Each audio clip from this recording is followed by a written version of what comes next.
panawagan sa aking mga followers, friends, Facebook friends, kamag-anakan, kapatid, kadugo. Parang awa nyo na. Hayaan nyo akong mamili kung sinong gusto kong suportahan. Kung kay BBM kayo, kay BBM kayo. Kay Sara ako, kay Sara ako. Akin yun, choice ko yun kung sinong gusto kong suportahan. Ngayon kung hindi nyo gusto kung sinong gusto kong suportahan, at lahat ng post ko nandoon kayo, magko-comment kayo ng ganito ganyan, ganito ganyan. Shut up your mouth.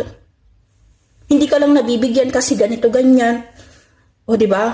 Kayo manahimik. Kasi hindi ko naman talaga kailangan na manghingi eh. Hindi ko kailangan manghingi. Kung sino yung gusto kong suportahan, susuportahan ko. Meron tayong freedom para mamili. Kung kay BBM